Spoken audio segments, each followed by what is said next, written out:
अस्सलाम वालेकुम dear student. हम पढ़ रहे हैं फर्स्ट ईयर फिजिक्स। आज का हमारा टॉपिक है अनसर्टेनिटी। बहुत ही इंटरेस्टिंग मगर कंफ्यूजिंग टॉपिक है। अक्सर स्टूडेंट इसमें और एरर में कंफ्यूज होती है, तो आज हम इस बात को क्लियर करते हैं। सबसे पहले एरर क्या होती है? एरर गलती है। और दूसरा अनसर्टेनिटी। अनसर्टेनिटी क्या है? गैर यकीनियत। सही है ना? ये एरर नहीं है, ये एक चीज के मुताबिक आपकी गैर यकीनियत को कहते हैं। तो पहले बात करते हैं कि एरर क्या था। Error is the difference between measured value and actual value of any measurement. हमें पता है एक्सेलरेशन ड्यू टू ग्रेविटी की वैल्यू है 9.8 मीटर पर सेकेंड स्क्वायर। ये इसकी एक्चुअल वैल्यू है। और अगर हम अपने लैब में इसको परफॉर्म कर ले, अगर हमारे पास इसकी वैल्यू 9.7 मीटर पर सेकेंड स्क्वायर आ गया, तो ये जो एक्चुअल वैल्यू और मेजर वैल्यू के दरमियान जो डिफरेंस है, इस डिफरेंस को एरर कहते थे। अनसर्टेनिटी क्या होता है? तो अनसर्टेनिटी को हम इस तरह डिफाइन करते हैं, the difference between measured value and unknown actual value is called uncertainty.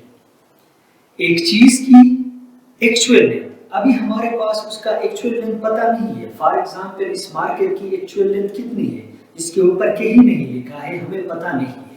जब हम उसको मीटर रूलर के साथ रखेंगे, सपोज इसकी लेंथ अगर 13 सेंटीमीटर आ गया, तो वो 13 सेंटीमीटर हमारे पास क्या है? मेजर्ड वैल्यू है। एक्चुअल वैल्यू का हमें पता नहीं है। अब इसका कोई ना कोई एक्चुअल वैल्यू जरूर होगा। अब उस एक्चुअल वैल्यू और इस मेजर्ड वैल्यू के दरमियान जो डिफरेंस होती है ना, इसे अनसर्टेनिटी कहते हैं। तो एरर क्या होता है? Difference between measured value and non actual value. और यहाँ पर अनसर्टेनिटी जो है, ये difference between measured value and unknown actual value के दरमियान जो डिफरेंस होती है, इसे अनसर्टेनिटी कहते हैं। इसका जो डेफिनेशन आपके बुक में लिखा हुआ है एफएससी के, वो इस तरह है, the quantification or magnitude of error or doubt in any measurement is called uncertainty। एक मेजरमेंट में जो एरर की मैग्नीट्यूड होती है, इसी मैग्नीट्यूड को अनसर्टेनिटी कहा जाता है। अब ये एक हेवी डेफिनेशन है। इसको समझने के लिए सपोज एक एग्जांपल लेते हैं। हमने इस मार्केट की लेंथ फाइंड आउट करनी, तो इस मार्केट का लेंथ हम कैसे फाइंड आउट करते हैं? मीटर रूलर के जरिए। तो हम इसको मीटर रूलर के स्टार्टिंग पॉइंट में रखेंगे और जहां पर इसका ये सेरा एंड होता है, वो हमारे पास इसकी लेंथ होगी। मीटर रूलर एक लेंथ मेजरिंग इंस्ट्रूमेंट है, जिसके जरिए हम लेंथ मेजर करते हैं। और इसकी जो लीस्ट काउंट होती है, वो 0.1 सेंटीमीटर होती है या सिंपली 1 मिलीमीटर होती है। अब हम इस मार्कर को मीटर रूलर के साथ रखा, तो सपोज ये कहां पर आ गया? ये 13 सेंटीमीटर है, ये 14 सेंटीमीटर है। बीच में स्मॉल जो रीडिंग है, ये हमें मिलीमीटर शो कर रहे हैं। तो इसका जो लेंथ है ना, देखिए 13.1 2 3 4 5 के बाद ये 6 है। 6 तक तो कंफर्म है, 6 से थोड़ा बड़ा है, लेकिन 7 से थोड़ा छोटा है। अगर ये एग्जैक्टली 6 पर आता तो हम लिखते थे 13.6 सेंटीमीटर है। अगर 7 होता तो हम लिखते 13.7 सेंटीमीटर है। लेकिन अब क्या लिखेंगे? हम इसका 13.6 सेंटीमीटर लिखेंगे या 13.7 सेंटीमीटर लिखेंगे। हम न 13.6 लिख सकते हैं न 13.7, क्योंकि ये इस इंस्ट्रूमेंट की लिमिटेशन है कि ये 1 मिलीमीटर से छोटा मेजर नहीं कर सकता। अगर इन दोनों के बीच में आ गया, फिर हम अपना कन्वेंशन यूज करेंगे कि ये अगर मिड से पीछे रह गया, मिड से पीछे होता, तो हम इसको 13.6 सेंटीमीटर लिखता, 13.6 सेंटीमीटर लिखता। अगर ये मिड से आगे होता, तो हम इसको 13.7 सेंटीमीटर लिखते। ये तो इसकी हो गई एक हद। अगर ये इसमें होता 13.5 और 13.6 के बीच में होता, तब हम क्या लिखते? इसको 13.5 लिखते या 13.6 लिखते? फिर भी वहां पर भी हमें वही कन्वेंशन यूज करना होता। अगर ये मिड से पीछे होता तो हम इसको 13.5 लिखते, अगर ये मिड से आगे होता तो हम इसको 13.6 लिखते। तो ये बीच का जो लेंथ है मिड से मिड तक, ये सिंपली कितना है हमारे पास 1 मिलीमीटर है या 0.1 सेंटीमीटर है। अब देख ले इसमें जो एरर आ रही है वो कितनी आ रही है, 1 मिलीमीटर के बराबर आता है। तो इसका लेंथ जो है ना 13.6 और 13.7 के बीच है, तकरीबन इस बीच में आती है इसका। तो इसको हम लिखते हैं 13.6 सेंटीमीटर प्लस माइनस 0.1। अब ये 0.1 क्या है, ये अनसर्टेनिटी है इसमें, 0.1 इसमें अनसर्टेनिटी है। अब देख ले ये क्या बताता है, क्वांटिफिकेशन और मैग्नीट्यूड ऑफ एरर हमें बताता है। अब इस चीज की लेंथ में एरर कितना है, तकरीबन 1 मिलीमीटर की एरर है, इस बीच में इसमें गलती है।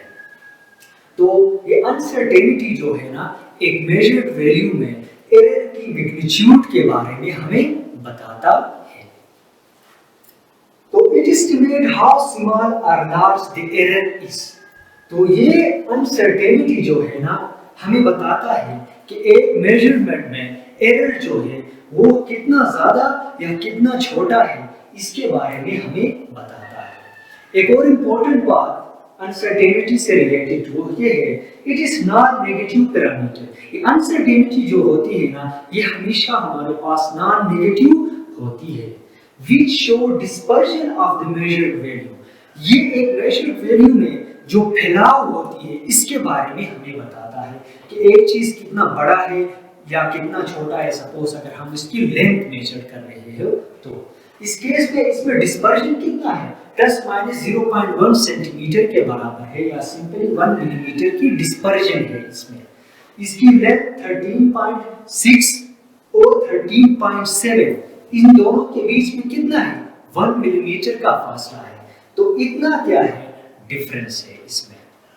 तो अनसर्टेनिटी जो है ना ये सिंपली मैग्नीट्यूड ऑफ एरर हमें बताता है, या इसका सादा डेफिनेशन ये आप ले सकते हैं कि मेजर्ड वैल्यू और एक चीज की अननोन एक्चुअल वैल्यू में जो डिफरेंस होती है ना उसी डिफरेंस को अनसर्टेनिटी कहते हैं। तो एरर और अनसर्टेनिटी का डिफरेंस यही है कि एरर जो है मेजर्ड वैल्यू और नॉन एक्चुअल वैल्यू के दरमियान डिफरेंस होती है, और अनसर्टेनिटी हमारे पास measured value and unknown actual value के दरमियान जो डिफरेंस होती है उसे अनसर्टेनिटी कहते हैं। अब बात करते हैं अनसर्टेनिटी के काजेस की। आखिर एक इंस्ट्रूमेंट में अनसर्टेनिटी क्यों होती है, तो इसकी सबसे बड़ी वजह हो सकती है it is due to limitation of instrument. एक इंस्ट्रूमेंट की भी एक हद होती है। फॉर एग्जांपल ये जो मीटर रूलर हमारे पास है ये मिनिमम कितना लेंथ मेजर कर सकता है, 1 मिलीमीटर लेंथ मेजर कर सकता है। इसके अलावा अगर हम वर्नियर क्लिपर यूज कर लें तो इसकी लिमिटेशन कुछ और है, उसके जरिए हम 0.01 सेंटीमीटर तक मेजर कर सकते हैं। सिमिलरली अगर हम स्क्रू गेज यूज कर लें तो इसके जरिए से हम 0.001 सेंटीमीटर तक मेजर कर सकते हैं।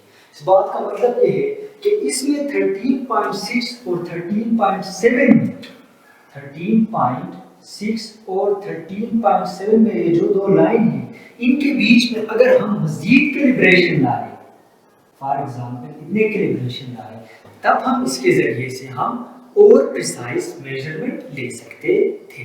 तो ये इंस्ट्रूमेंट की लिमिटेशन की वजह से होती है, एक बात हो गई। दूसरी बात ये है it may be due to human imperfection. ये इंसान जो है ना इसके सेंसेस में भी कुछ वीकनेस होती है, इसी वजह से भी एक मेजरमेंट में अनसर्टेनिटी आती है।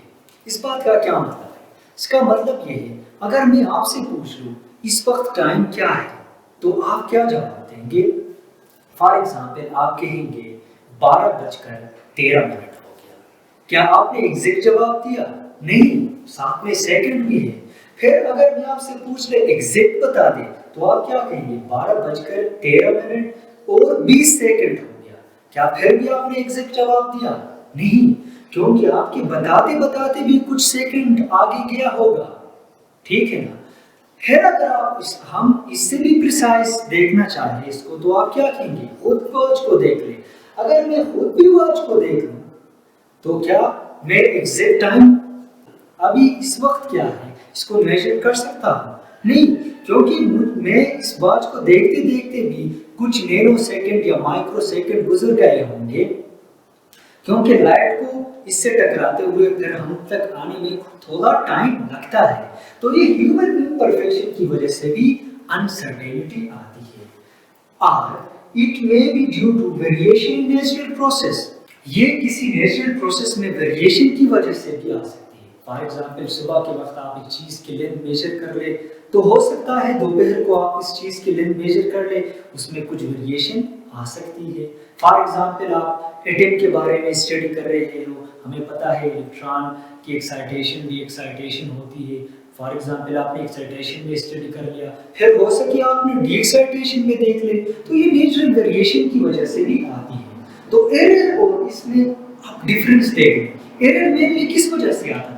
ह्यूमन की वजह से आता था, ह्यूमन की गलती की वजह से आती थी। लेकिन अभी यहाँ पर ह्यूमन ने कोई गलती नहीं किया, अभी ह्यूमन ने करेक्ट देखा था, वॉच भी उन्होंने सही देखा था, एक चीज की लेंथ भी उन्होंने सही मेजरमेंट की थी, लेकिन ये इसकी लिमिटेशन है, इसकी इम्परफेक्शन की वजह से आई। तो इसी वजह से अनसर्टेनिटी को हम गैर यकीनियत कहते हैं, एरर को हम गलती कहते हैं। बात करते हैं टाइप्स ऑफ अनसर्टेनिटी की। तो अनसर्टेनिटी की बेसिकली हमारे पास 3 टाइप्स होती हैं, जिनको हम वन बाय वन डिस्कस करते हैं। पहला टाइप्स हमारे पास है एब्सोल्यूट अनसर्टेनिटी। इसको हम इस तरह डिफाइन करते हैं, the amount of total uncertainty in any measurement. एक मेजरमेंट में टोटल जितनी अनसर्टेनिटी आती है ना, उसी को एब्सोल्यूट अनसर्टेनिटी कहते हैं। ये जो है ना सिंपली एक इंस्ट्रूमेंट के लीस्ट काउंट के बराबर होती है। फॉर एग्जांपल अगर हमने एक चीज की लेंथ मीटर रूलर से मेजर की है, तो इसकी एब्सोल्यूट अनसर्टेनिटी 0.1 सेंटीमीटर होती है। अगर वर्ड क्लिपर से मेजर कर ले तो इसकी होती है 0.01 सेंटीमीटर। अगर उसी चीज की लेंथ स्क्रू गेज से मेजर कर ले तो इसकी एब्सोल्यूट अनसर्टेनिटी 0.001 सेंटीमीटर होता है। It is denoted by del, इसको हम सिंबल के साथ रिप्रेजेंट करते हैं। It has the same unit is the quantity. अब एब्सोल्यूट अनसर्टेनिटी की यूनिट क्या होती है? अगर हम एक चीज की लेंथ मेजर कर रहे हैं तो एब्सोल्यूट अनसर्टेनिटी की यूनिट क्या होगी? मीटर होगी, सेंटीमीटर होगी। अगर हम एक चीज की मास मेजर करती है तो इसकी यूनिट ग्राम या किलोग्राम होती है। सिमिलरली टाइम के लिए इसका सेकंड होता है। ठीक हो गया। दूसरा टाइप हमारे पास है फ्रिक्शनल अनसर्टेनिटी। फ्रिक्शनल अनसर्टेनिटी क्या होता है? It is uncertainty in each part or unit. For example हमने एक चीज की लेंथ मेजर की है और वो तकरीबन 4 सेंटीमीटर आ गया है। अब सही है ना, ईच पार्ट में जो अनसर्टेनिटी आती है इसी को फ्रिक्शनल अनसर्टेनिटी कहते हैं। इस बात का मतलब ये है, इस चीज की लेंथ सपोज 4 सेंटीमीटर है और इसकी लीस्ट काउंट हमारे पास क्या है? 0.1 सेंटीमीटर। तो हम क्या करेंगे, 0.1 को 4 के साथ डिवाइड कर लेंगे, तो इसके ईच पार्ट में, ईच सेंटीमीटर में हमारे पास जो अनसर्टेनिटी आई है 0. वो कितनी है? 0.025 है। तो इसको हम इस सिंबल एप्सिलॉन के साथ रिप्रेजेंट करते हैं और इसकी जो फार्मूला है मैथमेटिकल फाइंड आउट करने का, वो ये है epsilon is equal to uncertainty in the measurement, that is this one, divide by measure value. इस चीज की लेंथ हमारे पास कितनी आई है, इसी को फ्रिक्शनल अनसर्टेनिटी कहते हैं। और लास्ट टाइप हमारे पास क्या है? Percentage uncertainty. परसेंट का मतलब होता है आउट ऑफ एवरी 100। तो इट इज अनसर्टेनिटी पर 100 पार्ट्स। एक चीज के अगर 100 पार्ट्स कर ले तो ईच पार्ट में जितने अनसर्टेनिटी आती है इसी को परसेंटेज अनसर्टेनिटी कहते हैं। इसको हम एप्सिलॉन से रिप्रेजेंट करते हैं। ये क्या होता है? Uncertainty divide by measured value multiply by 100। इसी चीज की लेंथ 4 सेंटीमीटर आई थी, अनसर्टेनिटी इसमें 0.1 सेंटीमीटर था। इसको 100 के साथ मल्टीप्लाई करने से ईच 100 पार्ट में हमारे पास अनसर्टेनिटी कितनी हुई? 2.5% हुई। आज के वीडियो लेक्चर से इतना ही। Thank you so much. Kindly do subscribe and like my YouTube channel.